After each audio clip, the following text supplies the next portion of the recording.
अब धनबाद वासी metro train में सफ़र करेंगे, और न सिर्फ धनबाद बल्कि रांची और जमशेदपुर के लोगों को भी यह सौगात मिलने वाली है। झारखंड सरकार की तरफ से केंद्र सरकार को एक प्रस्ताव भेजा गया है कि आप जल्द से जल्द झारखंड को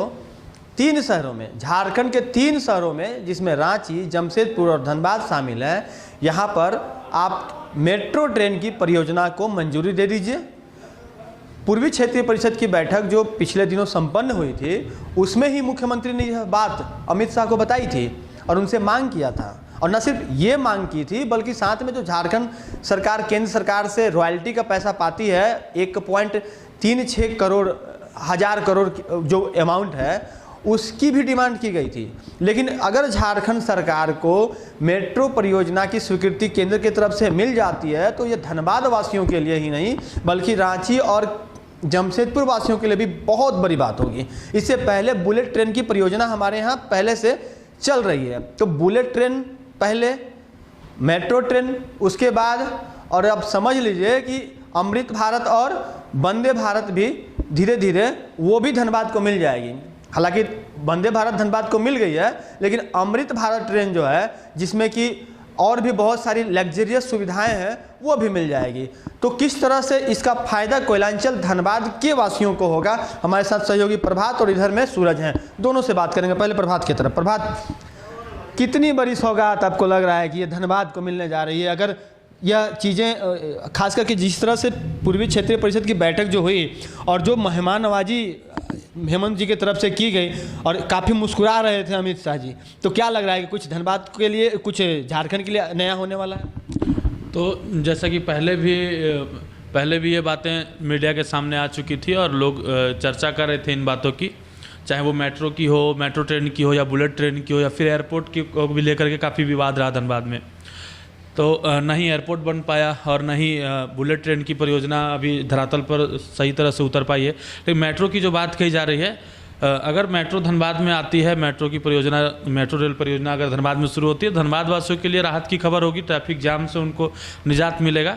लेकिन इतना भी आसान नहीं है, बहुत टफ और चैलेंजिंग जॉब होगा सरकार के लिए, विभाग के लिए, पूरा रूट मैपिंग करना और धरातल पर मेट्रो को उतार पाना। अगर परियोजना को मंजूरी दे दी जाएगी तब उसके लिए DPR बनाया जाएगा। और कोयलांचल धनबाद में जिस तरह से सूरज, हमारे पास में कोयले का कुत भंडार है, जगह जगह पे भूगर्भीय आग भी है, तो जमशेदपुर और रांची के मुकाबले यहाँ पर मेट्रो ट्रेन चलाना थोड़ा टफ हो सकता है ना?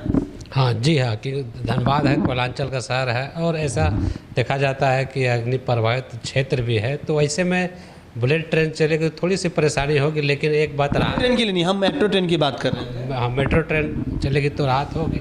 लेकिन एक खुशखबरी है, झारखंड सरकार ने झारखंड वासियों को एक बहुत बड़ा तोहफा दे रहा है, जिससे उन लोगों को भी बहुत राहत मिलेगी। जब ट्रेन चलेगी तो लोगों को एक राहत बड़ी खबर मिलेगी और राहत मिलेगी, समस्या से बहुत हद तक निजात मिलेगी। देखिए, मेट्रो ट्रेन की परिकल्पना क्यों,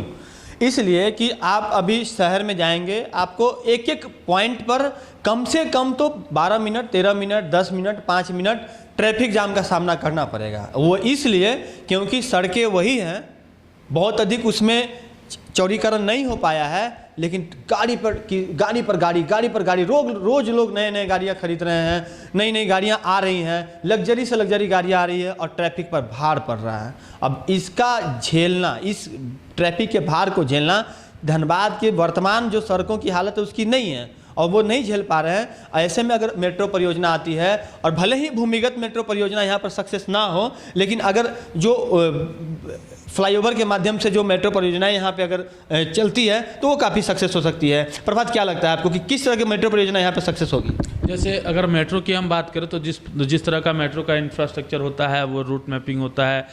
या फिर जैसे आपने कहा कि फ्लाईओवर के माध्यम से अगर मेट्रो गुजारा जाएगा, तो अगर आप भौगोलिक स्थिति धनबाद की देखें तो अगर हम बलियापुर क्षेत्र में जाते हैं तो वो भी कई ऐसे इलाके हैं जो भूधसान क्षेत्र में आता है, तीसरा कोलियरी हो या फिर उधर का जो क्षेत्र हो, सिंदरी का जो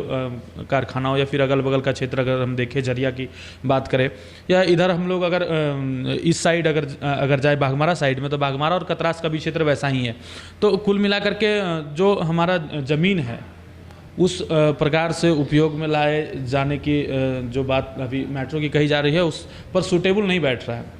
तो जगह हम अगर शहरी क्षेत्र की बात करें, मेट्रो देखिए बहुत ग्रामीण क्षेत्र में वो नहीं जाने वाली। शहरी क्षेत्र जो हमारा है, झरिया हो गया या फिर धनबाद हो गया, और धनबाद से निरसा के बीच हो गई, धनबाद से गोविंदपुर के बीच हो गया, या फिर धनबाद से सिंदरी के बीच की कनेक्टिविटी हो गई। ये अगर फ्लाईओवर के माध्यम से अगर मेट्रो रेल परियोजनाएं अगर शुरू हो जाती हैं तो आपको नहीं लगता है कि जो ट्रैफिक जाम की जो बड़ी समस्या से हम लोग दिन रात गुजर रहे हैं उससे, या फिर यूँ कहिए कि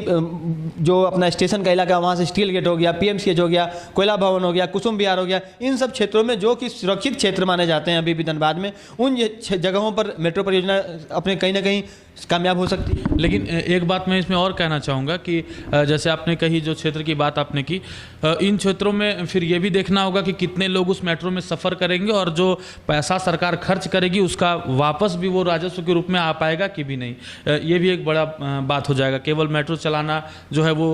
विकास का एक पहलू है, लेकिन उससे फिर राजस्व की वसूली करना भी सरकार का एक और पहलू रहता है। देखिए, जिस तरह से अभी मेट्रो परियोजना की बातें हो रही हैं और हम लोग भी चाह रहे हैं कि धनबाद वासियों को ये सौगात मिले, लेकिन सबसे बड़ी बात यह है कि पहले से जो बुलेट ट्रेन वाली जो परियोजना है वो अभी भी धनबाद में चल रही है, वो धरातल पर अभी नहीं उतरी है, लेकिन बहुत जल्द उतरेगी, इसकी हम जरूर कल्पना कर सकते हैं या फिर हम ऐसा विश्वास कर सकते हैं। साथ ही मेट्रो ट्रेन के लिए अगर केंद्र सरकार मंजूरी दे देती है तो यह धनबाद के लिए एक बड़ी बात होगी। लेकिन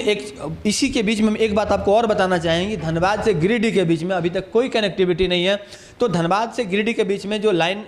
का सर्वे हुआ है रेलवे ट्रैक का, वो अगर अभी धरातल पर उतर जाता है तो इससे गिरिडीह के लोगों को धनबाद आने जाने में काफ़ी सहूलियत होगी। टुंडी जैसे जो सुदूर ग्रामीण क्षेत्र है हमारे, जो नक्सल प्रभावित क्षेत्रों में गिनती होती थी, उस क्षेत्र के लोग भी धनबाद आसानी से आ सकेंगे, कम पैसे में धनबाद पहुंच सकेंगे। आमतौर पर जो 60 से 70 रुपये या फिर गिरिडीह जाने के लोगों को 100 से 200 रुपये खर्च करने पड़ते हैं, वो 10 से 20 रुपये में लोग आना जाना कर सकेंगे। तो ये बहुत बड़ी बात होगी। फिलहाल यह योजना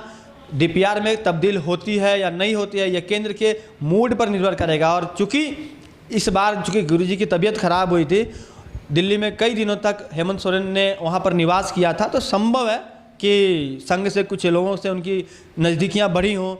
और ऐसे भी अमित शाह जो है वो भाजपा के लिए चाणक्य माने जाते हैं, तो उनसे कुछ बातें हुई हो और आने वाले समय में कुछ नया राजनीतिक समीकरण भी झारखंड में देखने को मिले, कुछ नया उथल पुथल देखने को मिले, तो इस बात से भी हम इनकार नहीं कर सकते हैं। लेकिन इतना मान कर चलिए कि अगर मेट्रो परियोजनाएं झारखंड के लिए मंजूर होती हैं तो रांची और जमशेदपुर तो लगता है कि हो जाएगी। धनबाद के लिए थोड़ा कठिन है, लेकिन अगर हो जाएगी तो धनबाद वासियों के लिए बहुत बड़ी बात होगी। आप लगातार हमारे साथ बने रहिए, 11 स्कोप देखते रहिए और हमें अपने सहयोग के माध्यम से हमारे चैनल को जरूर सब्सक्राइब कीजिए, लाइक भी कीजिए।